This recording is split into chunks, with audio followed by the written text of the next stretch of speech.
Hello, hello. It is Tuesday again. Just waiting on this computer to set me up right. Yes, there it is. Awesome. Okay. All right. Yep, it all looks good. All right, my camera is working this week. um, so yeah, it's Tuesday again. These Tuesdays come around so quick. It is crazy. And if you watched me last week, my camera kept flickering, but all it was a lead. So I just needed to get myself a new lead and solve the problem. So thank God it was an easy fix. So today, I'm just checking everything's working okay here. It all looks good. So today I wanted to continue a conversation we had in my online art membership, the Creative Barn Premium tier. We have a monthly art chat, so it's a Zoom call, and we were talking about sketching and drawing while traveling, or painting, whatever, just creating art while traveling, whether overseas or just traveling around in a caravan, in any mode of transport. So I know myself, I have all these great intentions of creating art while we're traveling, and I never ever do. I take sketchbooks and all the rest, and they stay in my suitcase. So that's what I wanted to chat about. We were talking about it, like I said, the other day. So anyone watching in my membership, you've probably heard a lot of this already, but this is hopefully for new people watching. I might be able to give you some ideas of how you can actually plan and be successful with travel journaling, you might want to call it. There's a few different ways and ideas I had in mind. Hi Jen and hi Karen. All right. So a lot of this comes about because next year we are planning on doing not a lap of Australia, not in a year. We are going to do a lap of Australia, but over a few years. And I need to be doing art while I'm traveling. I'll go insane otherwise. Hi, Andrea, as well. All right. So for me, with traveling, I'm going to be doing two types of drawing. So I'll explain this. I'll break down what I feel is a good way to look at it and be prepared, and that way you're going to have a better start. Hi, Odette, as well. So, like I said, I'm continuing the conversation we had in our art chat the other day, for those in my membership. So, you may have heard a bit of this, but I'm going with it. So, all right. So, I plan on travel journaling essentially. So, having a sketchbook and different towns and places we visit while we're traveling. I will be sketching things of interest, I suppose, writing down ideas, all of that sort of stuff. And also probably creating all three of the points I'm going to make is probably what I'll be doing. Probably, yeah, trying to come up with ideas for new paintings as well. And then, of course, I'll be working on existing art, as in saying that I'm not going to be sketching things I see. I've got an exhibition coming up in 2026, so I have a list of 20 paintings that I need to get done by then. So they're ones I already have the reference images, I know exactly what I'm doing, so I just need to take the supplies for that. And of course, for the Creative Barn membership, I'll be creating tutorials for those, so they're already pre-planned as well. So, there's journaling, like travel sketching, like learning new things and doing that sort of stuff. And then there's taking art with you that you already plan on working on. So that's sort of what I was thinking. I would break it down. You need to, I think, be clear of what you want to do. So I would break it down. I break it down to three. So do I just want to work on art pieces while I'm traveling? Or do I want to create art about places I see that will help enrich the experience of traveling? Or am I planning a series of paintings about my travels? So I think there's these different ways you can look at what you plan on doing and before you head off, and make sure you're clear on what you want to achieve while you're traveling. So if you plan on just creating art or finishing pieces you're currently working on, which is what I will be doing for the membership tutorials and also my exhibition, then I think you really need to pre-plan what you need, and that will make it easier. So, such as having your paper prepped and ready to go. So, make sure you have a backing board with it taped to the board, the initial outline already on it, your reference images printed out or uploaded to your iPad or whoever you're going to look at that reference image. So this could be if you're traveling for longer periods. So maybe if you're in a plane or traveling on a train, or like I will be doing is caravanning around. So I think if you've got a bit more time to work on your pieces, then making sure you're prepped and ready to go will make it a lot easier. And so that's a main part of what I'm going to be doing next year when we're traveling, is working on existing pieces. You may not, if you're just going on maybe a 2-week holiday somewhere, then maybe you don't want to do that. Or if you might be going on a 2-week holiday, but like when I went to Scotland, I had 21 hours in the airplane. So working on something would have been good. It's a bit crammed in the airplane, unfortunately, but just a little sketchbook or something like that. So it's something that is pre-thought, okay? So that's a good idea if you know you're going to have long spaces of time. So to maybe have things already thought about what you're going to do, so you're prepared. So you're not just opening a blank sketchbook on the plane or a train and trying to think of something to draw. Okay, another one is if you're going to sketch places and things that interest you while you're traveling. So that's more of a travel journal and travel sketching. So your goal isn't to render perfect replications of what you see, of course. You don't want to put that pressure on yourself. Your camera can do that. So the idea of travel journaling is to enrich your experience.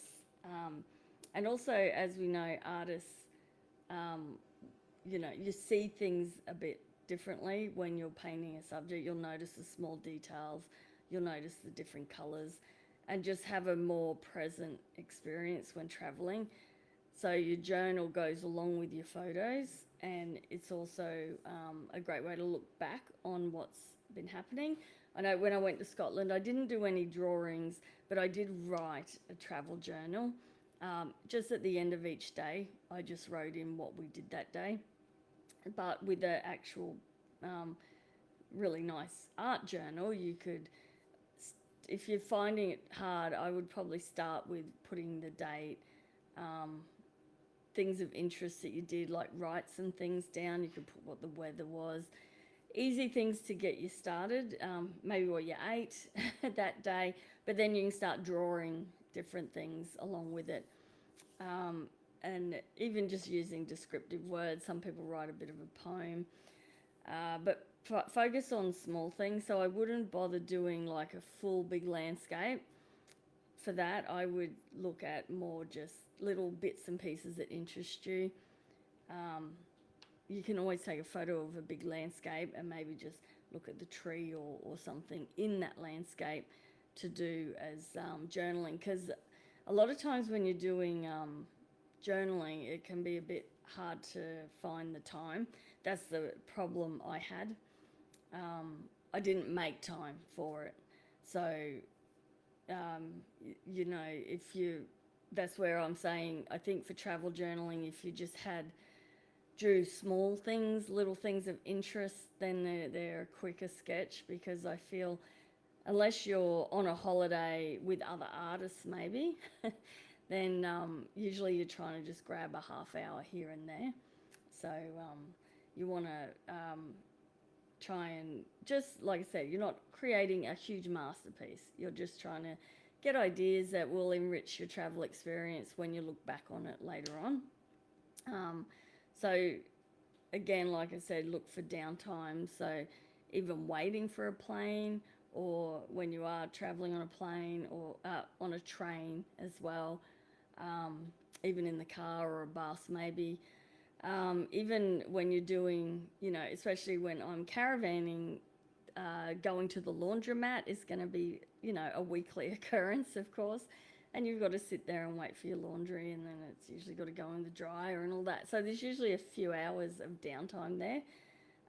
So that would also be a good time to do some sketching. And some of those places I know are probably a bit boring to sketch, but you never know. Some people might like to sketch a washing machine. It all improves your drawing skills, but it's also a good time if you have been doing some sketching and journaling each day. When you have got those downtimes like that, you could refine what you've been working on. So if you've only had half an hour to quickly do a little bit of sketching, when you have got that longer period of downtime, you could just maybe add a bit of colour, or work on the values, just refine those sketches even more. Okay, so downtimes are always good, and there's usually quite a few when you're travelling in certain regards. I didn't have a lot of downtime in Scotland because it was 2 weeks of like a self-drive holiday, and we were go. But I know caravanning around, there'll be a lot of downtime. So another good thing as well, of course, with travel sketching, when you're out and about, you'll quite often meet new people that are interested in what you're doing. And I know we can all be a bit intimidated, but I wouldn't be. Most people that come to have a chat, they're either other artists, or they would love to be able to draw, and are one of the people that don't give it a try because they feel that they can't. And then they're just in awe of what you're doing and just want to have a chat about it. So it is a really great way to meet new people as well.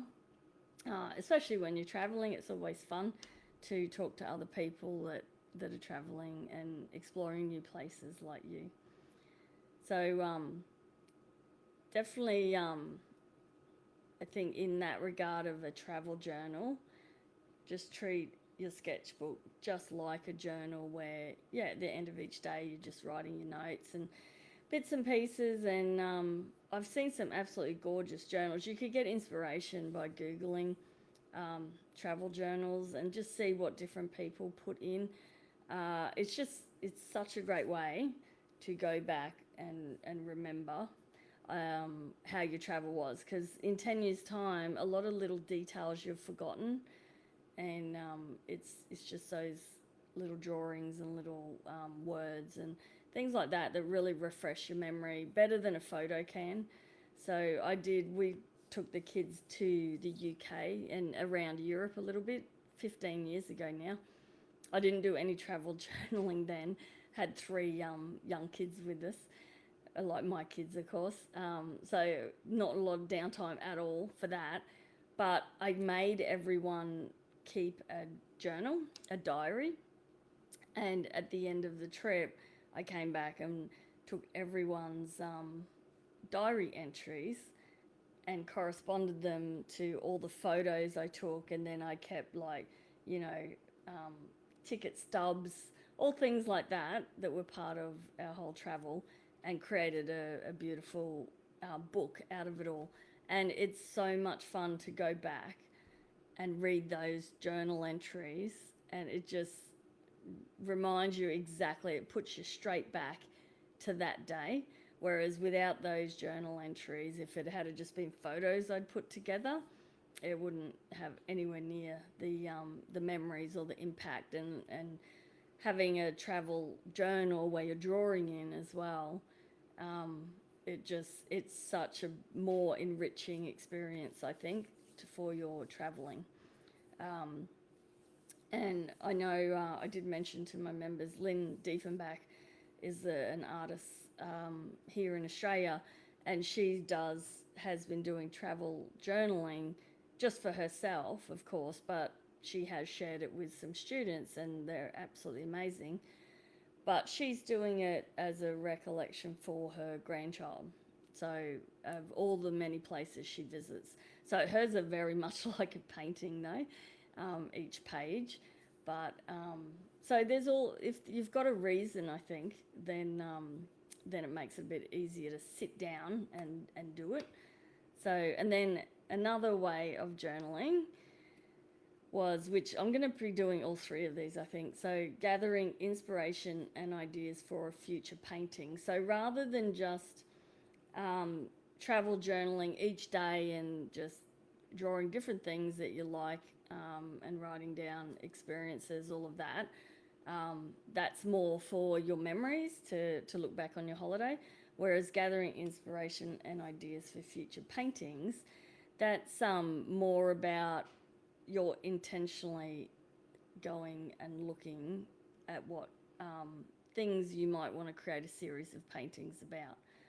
So again, you're not creating a masterpiece here. You're just getting down ideas for a future painting. So this is where you start to really take in your surroundings and look with that artist eye. So you'll take photos, of course. You'll do thumbnail sketches to work out compositions. Maybe write text about ideas that come to you at the time of why you're, taking that photo and looking at that composition. You could even maybe write the date or something to correspond with the photo, so that when you do get home, you can put them all together. So you can figure out your colours. When I went to Fraser Island to work on my exhibition, I went there knowing I wasn't on a holiday as such. I was there to gather ideas and inspiration for my exhibition. So I took a lot of pastels for colour matching because photos are great, of course, but to colour match in real life is even better. So I was trying to colour match the sand and all the colours of Fraser Island. So just little details that are going to jog your memory as well when you get back home. Write down why the feelings you've got of why you want to paint that scene while you're actually in that area. Having all those little sentences and ideas written down, it can help then when you go to finish your exhibition and you've done your painting. Most often you'll want an artist statement to go with that particular piece. So if you can go back through your journal and you've written down all the feelings you're feeling at the time of why you're inspired to paint it and how you're coming up with that idea, then it's a lot easier. Because my exhibition is 2 years' time. So in 2 years, I'll probably have forgotten half of the reasoning why, unless I've written it all down. And just while you're in that environment, you'll come up with other ideas as well. So that is journaling to create a series of paintings and ideas. So I'm thinking while I'm traveling, we want to do a lot of regional Australia, not the big cities at all, because we've all pretty much seen most of the big cities and like to stay out of them. So, but I know there's little quirky things here, like even in my town, just, an old gas pump, or our friend's got a old rusted out truck with a tree growing out of it. They're the sort of things I think I want to look for when I'm traveling, and maybe do a series of paintings of that quirky side of Australia, maybe. But also, I of course want to incorporate animals in it as well. But until I get out there and start getting ideas and immersing myself in that environment, I'm sure I'll come up with it could be as simple as, drawing or painting different trees from each area, or different fence posts or something. I don't know. It doesn't have to be a huge big thing. But the ideas will come, and that's why keeping a journal of that is really important. So that's where there's 3 intentional ways of travel journaling, like or doing art while traveling. So, like I said, there's creating art that or finishing art that you've already been working on, the just journaling for the fun of it, and or create like coming up with ideas for new exhibitions and new series, things like that. Okay, so just let me go back to my notes here. I moved them. All right, so also I think the biggest problem that I'm just checking comments there is, I know for me, is making the time can be the hardest part. So you really need to work out the best time and squeeze some drawing into that.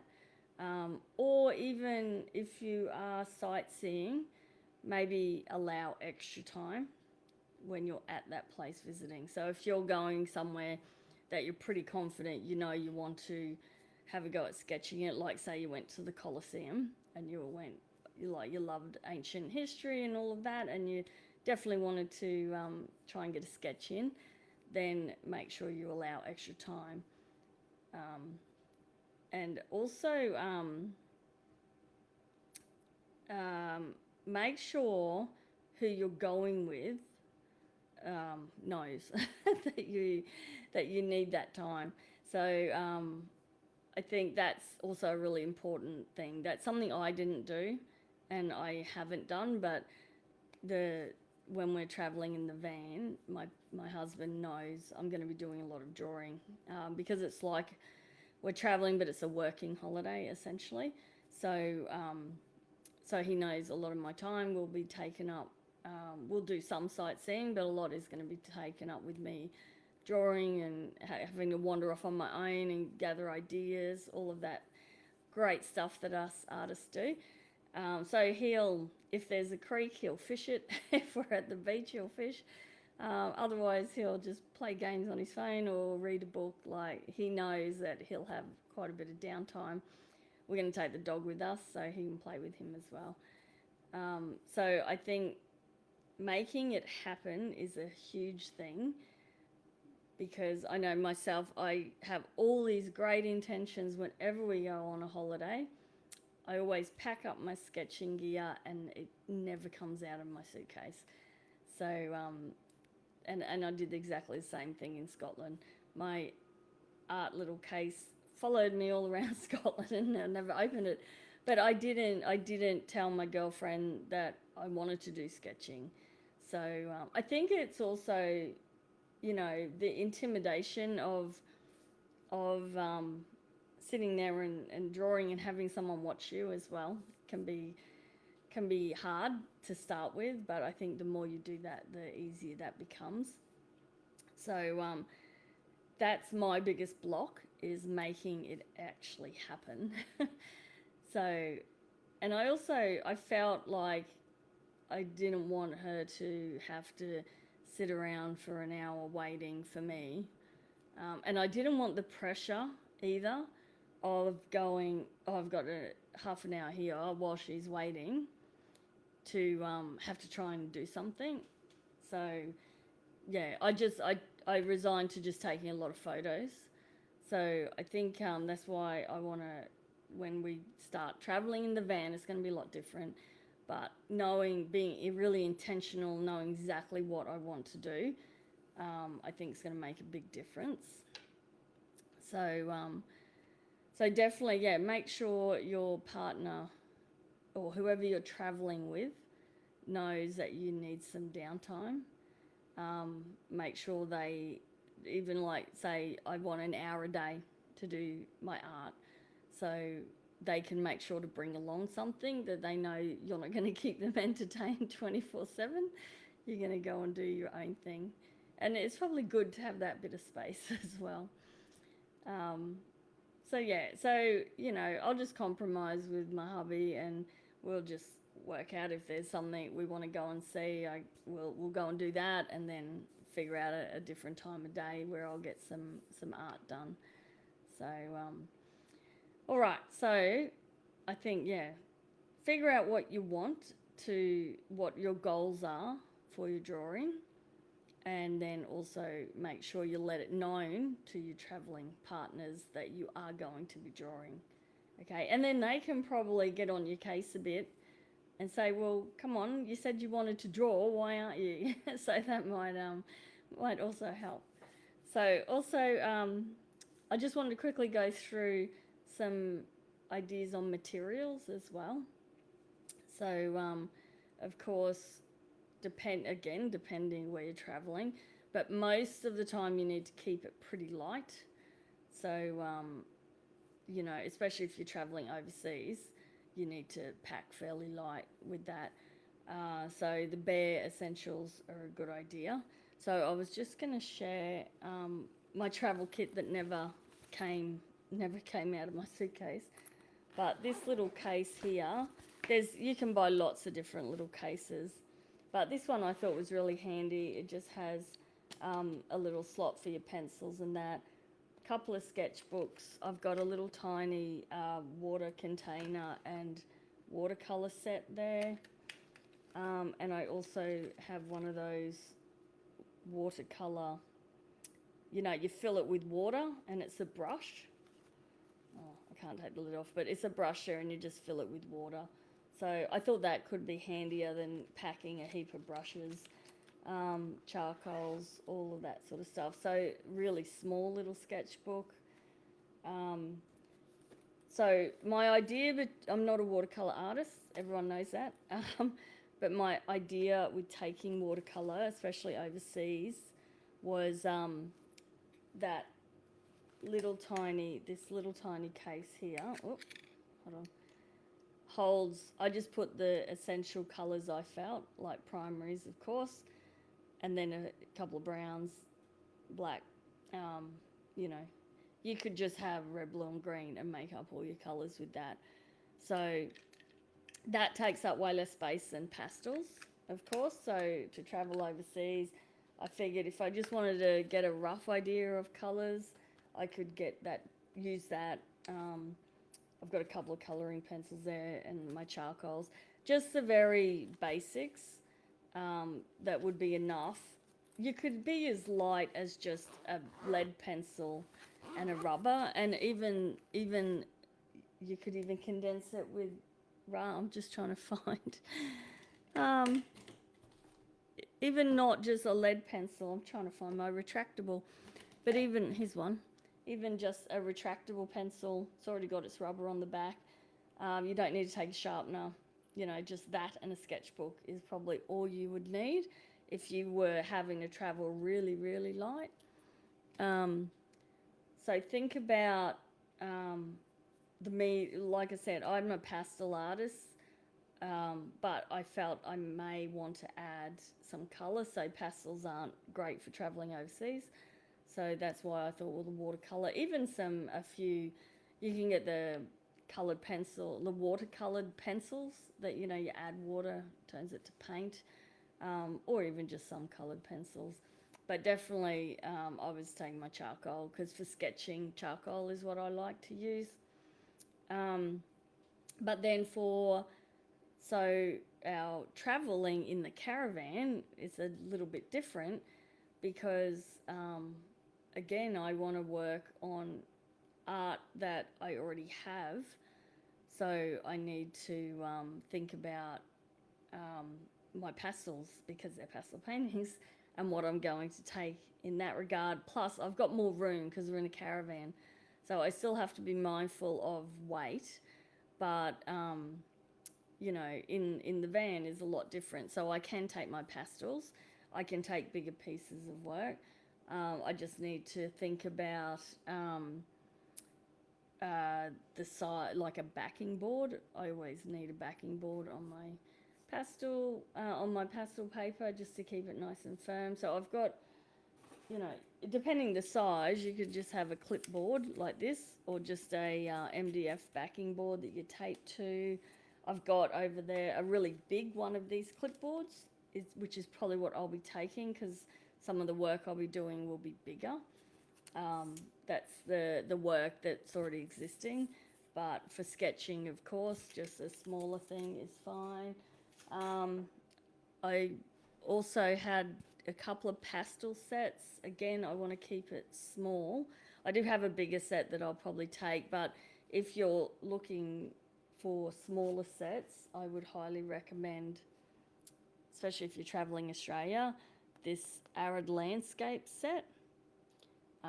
It has the best colours for Australian landscapes. And then this is a little, what's it called? Blue Earth Pastels. This is another landscape foundation set. Half of them, the browns are all over. I'm working on a dingo at the moment, so all the browns are over there. But it's got a great range of greens and blues and browns. So, but they're quite small. So those sets are really good as little travel sets. And I think between, in either of them, the colours are really good. And you'd work, just even having one of those would probably work fine.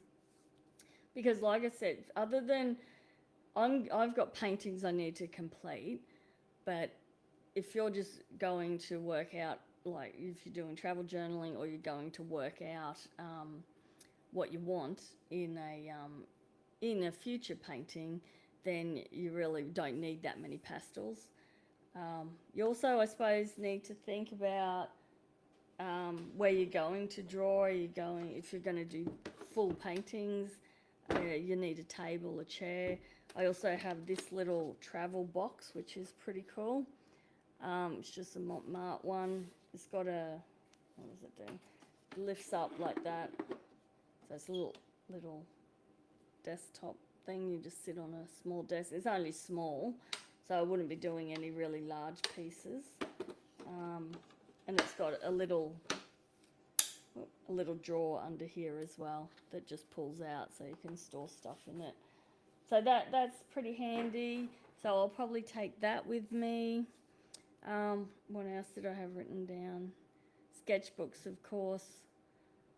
Yeah, and to use an easel, like a little desk easel. Of course, I need a desk and a chair, and not a camp chair, because all the camp chairs, of course, are always, you sit in them and you're kind of laying back because you're relaxing. So it needs to be either a stool or a chair that you can sit up in.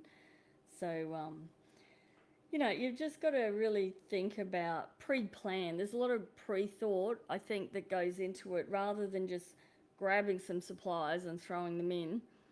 That's when I think you're probably not as likely to do the sketching and your art while you're traveling. I feel if you have it pre-planned, then you've got a bigger chance of doing it. Hold on, Jennifer, if you don't mind checking, in the blue S set in pastels you just held up, is the orange 04A or 03A by any chance? And do I like Blue Earth? I love Blue Earth. They're beautiful. They're such a soft. I have no idea what colour that is. It does say on the bottom, I think. Yeah, Blue Earth. They're gorgeous. They're very small and they're very soft. So, which makes them expensive, because the fact they're tiny and they're soft, you go through them quickly, so they are quite expensive. I'm just seeing.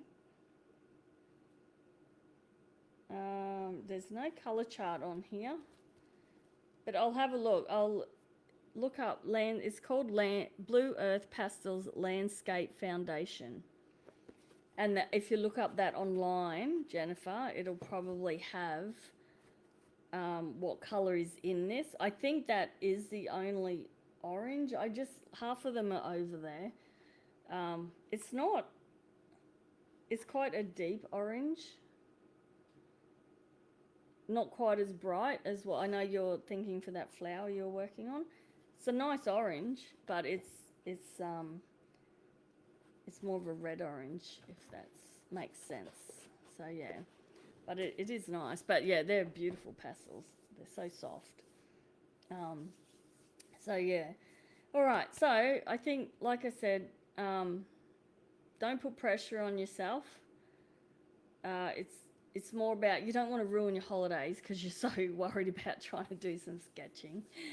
It's more about the experience and also adding to your memories that work in well with your photos. So it just makes it a richer experience altogether, I suppose. It's also a really good way to force you to slow down and really take in your surroundings. And also remember, you don't need to show anyone, and there are no bad drawings. Everything is a chance to learn and to practice, okay? So if you're feeling, intimidated, just keep that in mind. No one has to see it at all. It's just for you. So I know we see these beautiful journal pages online, and you think, oh my God, my journal's not going to look anything like that. But it doesn't have to. If you don't have to share on social media, you don't have to even show your husband or your friends. Like, you can just do it for you. So it's a great way to get better at drawing with sketching, just straight off the cuff, like looking at something and sketching it. But it's also a brilliant way to gather inspiration and ideas for paintings as well. So, all right, that is it for today. And like I said, I know all of you guys that are in the membership we've already talked about this, but I just really thought it was a good subject to put as a Tuesday chat for those that aren't in my membership. And I know there's a lot of us that want to do art when we're traveling, but never seem to get around to it. So hopefully that's given you some ideas and some inspiration to actually do it. I know myself, I can't wait to get started next year, and I'm going to hold myself accountable because I will be sharing what I'm doing as I'm going. So I always feel like I need a reason. I've got plenty of reasons to do it, but if I'm holding myself accountable by saying, right, every week I'm going to share my journaling, then I'll have to do it, won't I? So, all right, guys. Well, thank you so much again for joining me this Tuesday morning. And I will see you all next week. And yeah, have a great week, and hopefully you get some art done this week. See you guys.